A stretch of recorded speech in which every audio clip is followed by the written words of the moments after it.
اجتہاد قیامت تک ہے. آج جتنے مسائل ہیں جدید، وہ امام حنیفہ تو نہیں بتا رہے، وہ مفتی تقی عثمانی صاحب بتا رہے ہیں، وہ مفتی منیب الرحمان صاحب بتا رہے ہیں، باقی علماء بتا رہے ہیں، علماء عرب بتا رہے ہیں، کیونکہ اجتہاد اسلام کی خوبصورتی ہے. تو یہ دیکھیں کتنی بڑی خوبصورتی. 9th کیس جو میں بیان کر رہا ہوں کہ جس کا خاوند مسنگ ہو جائے، وہ ہر زمانہ ڈیسائیڈ کرے گا کہ اس زمانے میں اس کے لیے کتنا ٹائم رکھنا چاہیے. امام ابو حنیفہ رحمۃ اللہ علیہ نے اپنے زمانے میں ایسا عجیب و غریب فتویٰ دیا کہ وہ آج تک حنفیوں کے گھاٹے میں فٹ ہے، کسی کو منہ دکھانے کے قابل نہیں ہے. وہ کہتے ہیں 90 سال انتظار کرے گی.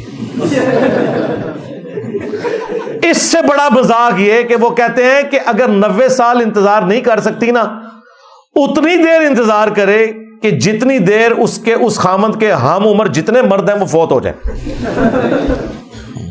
یعنی نہ ہی سمجھو. کیوں؟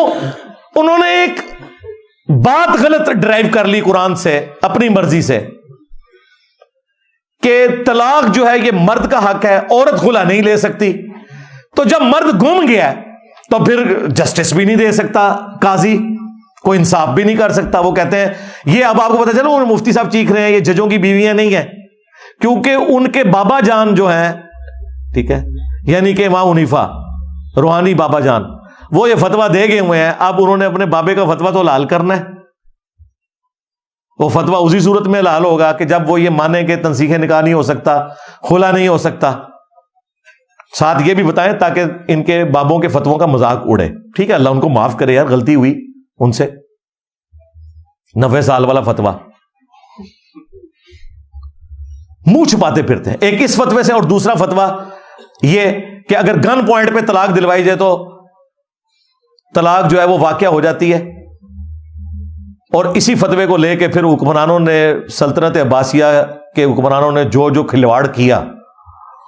لوگ کہتے ہیں فقہ حنفی کیسے پھیل گئی، جب فقہ حنفی کے بڑے بنو عباس کو فتوے دیں کہ وہ لوگوں کی بیویوں سے زبردستی طلاقیں کروا کے شادی کریں، تو پھر اس کے فائدے میں اس وقت کی اسٹیبلشمنٹ بنو عباس نے فقہ حنفی کو گن پوائنٹ تلوار کے زور کے اوپر نافذ کر دیا 3 بر معظموں کے اوپر. اس لیے فقہ حنفی کے مسائل قرآن و سنت کے خلاف ملتے ہیں. ہم کہتے ہیں کتابیں کچھ اور کہہ رہی ہیں، یہ کیا کہتے ہیں؟ او بھائی وہ فتوے ہوئے میں اسٹیبلشمنٹ کے اس زمانے کی کتابیں لکھنے والے لکھتے رہے کہ یہ فراڈ ہو رہا ہے. او بھائی قرآن میں آیا ہے سورۃ النحل کے اندر کہ اگر زندگی موت کی کشمکش ہو، گن پوائنٹ پہ کوئی شخص کسی سے کلمات کفر بھی نکلوا دینا اور وہ دل میں ایمان رکھتا ہو تو وہ کافر نہیں ہوگا.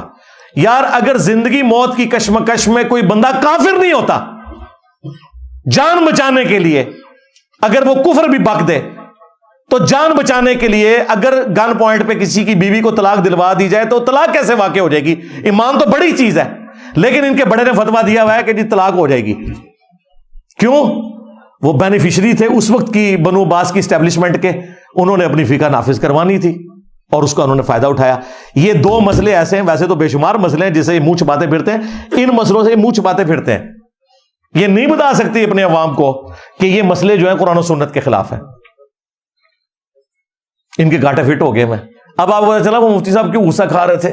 یہ ججوں کی بیویاں نہیں ہیں، جج اپنی بیویوں کو طلاق دیں، کیونکہ انہیں پتا ہے کہ یہ مسئلہ کہاں تک کھورا ساڑھے گھر نکل آنا ہے. ہاں وہ کھورا نکلتا پیا سی، انہیں کہتے ہی ختم کر دو. لیکن آپ کو پتا اب تو انجینئر کا فتنہ آ چکا ہے، ہاں عربی والا فتنہ. تو یہ بالکل فراڈ کے اوپر مبنی ہے. اس طریقے سے ظلم کے اوپر کوئی شخص اپنی عورت کو غلام بنا کے نہیں رکھ سکتا، اس کا رائٹ ہے، وہ خلا لے گی. اور دوسرا مسئلہ جو میں نے بتایا مسنگ پرسن والا، اگر کسی کا خاوند مسنگ پرسن ہو چکا ہے تو یہ 90 سال والا فتویٰ بالکل ردی کی ٹوکری میں پھینکنے والا ہے. آپ دیکھیں اسی زمانے میں امام مالک ہوئے ہیں. امام مالک اور امام حنیفہ کا زمانہ ایک ہے. امام مالک نے اسی زمانے میں فتویٰ دیا تھا کہ 4 سال انتظار کرے گی. 4 سال بس. 4 سال کے بعد عدالت تنسیخ نکاح کر دے، اس کے بعد اگر اس کا خاوند واپس بھی آ جائے وہ اس عورت کے اوپر کوئی حق نہیں رکھتا، وہ اپنے نئے شوہر کے ساتھ رہے گی. لیکن یہ بھی فتویٰ ہے، قرآن و سنت نہیں ہے. ہاں یہ ذہن میں رکھیے گا. فتوے کا مطلب یہ ہوتا ہے کہ یہ اس عالم نے سمجھا اسے. ہمارے نزدیک یہ 4 سال بھی بہت زیادہ ہے اس دور کے اعتبار سے. اور بھائی اس دور کے اندر اگر کوئی وہ ایجنسیوں کا اٹھایا ہوا بندہ نہ ہو تو الگ بات، ادروائز 4 مہینے کے اندر پتا چل جاتا ہے بندہ کدھر ہے.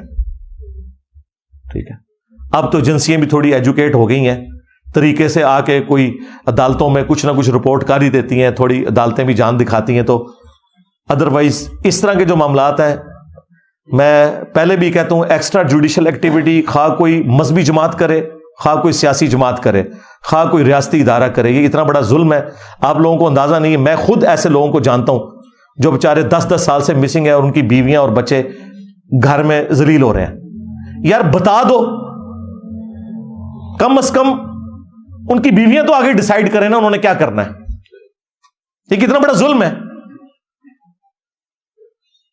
تو مسنگ پرسن کا یہ والا ایشو بھی ہوتا ہے. بل اسلام میں اس کے اوپر کوئی قرآن و سنت نے نہیں بتایا، اسے اوپن چھوڑا تاکہ ہر آنے والا زمانہ ڈیسائیڈ کرے، جس طرح کہ آج ہم ڈیسائیڈ کریں گے.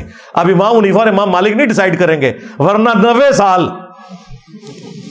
ہاں 4 سال بھی بہت زیادہ ہے اس زمانے میں. تو خیر خبر پتہ چل جاتی ہے. دنیا کے کسی سمندر میں کوئی جہاز گر جائے، ڈوب جائے، خبر نہیں آ جاتی، چند گھنٹوں میں پتہ چل جاتا ہے. لیکن اگلے زمانوں میں اگر کوئی شخص سمندری سفر پہ گیا تھا، کئی سال تک خبر نہیں آتی تھی کدھر گیا، وہ ڈوب تو نہیں گیا.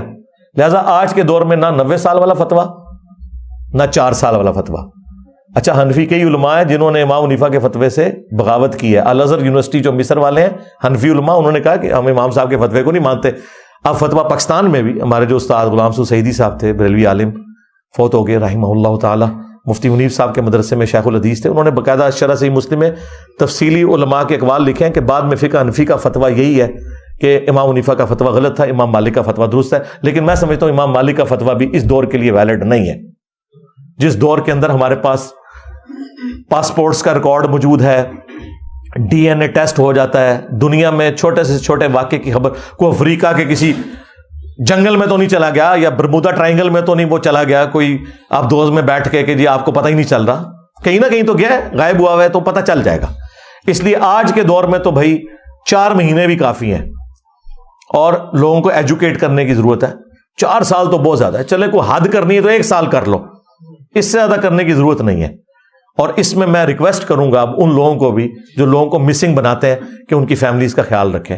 کوئی خیر خبر تو دیں یار، آڈیو سنا دیں. مجھے بتائیں کسی کی آڈیو یا ویڈیو شیئر کرنے سے جو بندہ آپ نے پکڑا ہوا ہے، کم از کم اس کے بیوی بچوں کو صبر تو آ جائے نا کہ یار زندہ ہے، امید پہ بیٹھے ہوئے. اور اگر آپ سمجھتے ہیں اس نے کوئی جرم کیا ہے تو قانوناً ثابت کریں، سزا دلوائیں. اور اگر جرم نہیں کیا اور آپ صرف شک کی بنیاد پہ پکڑ رہے ہیں، یا جرم تو کیا لیکن آپ کے پاس ثبوت نہیں، تب بھی اسلام کہتا ہے آپ اسے سزا نہیں دے سکتے. اور جو مولا علی کا قول ہے، اور یقین کریں یہ مولا علی کا قول پڑھایا جاتا ہے جوڈیشری میں کہ قانون کے حکم کی وجہ سے 1000 بندہ بھی چھوٹ جائے کوئی مسئلہ نہیں ہے، لیکن ایک بے گناہ سزا تک نہیں پہنچنا چاہیے. یہ اکثر پھر اس پہ جواب ہی دیتے ہیں اور دیکھیں اس طرح تو پھر کئی مجرم لوگ ہیں ہمارے پاس تو اس طرح ثابت کرنے کے لیے کچھ نہیں ہوتا، لیکن میں نے دیکھا ہوا ہے کہ اس نے جرم کیا ہوا ہے. اور بھائی تو نے دیکھا ہوا ہے نا، اس کو کون انشور کرے گا کہ جو تیرا دیکھنا ہے وہ ویلڈ ہے بھی ہے کہ نہیں.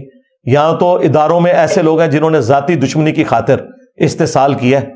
کراچی میں آپ کو نہیں پتا کیا کچھ کیا، بعد میں خبریں نہیں کھلی، پھر سزائیں بھی ہوئی، معطل بھی ہوئے. لیکن یہ تو وہ ہوئے جن کا پتہ چل گیا. جن کا نہیں پتہ چلا کہ انہوں نے لوگوں کے اوپر جھوٹے الزامات لگائے صرف ادارے میں ہونے کی وجہ سے، وہ ادارہ کوئی بھی ہو، تو لوگ اس طرح اپنی ذاتی دشمنیاں بھی نبھاتے ہیں. تو پھر میں وہی بات کروں گا، مرنا نہیں ہے بھائی، مرنا ہے. اگر مرنا ہے تو آپ اپنی مرضی کی زندگی نہیں گزار سکتے. زندگی ویسے گزارنی ہوگی جو اس شخص نے تعلیم فرمائی ہے جس کی قبر مدینے میں ہے.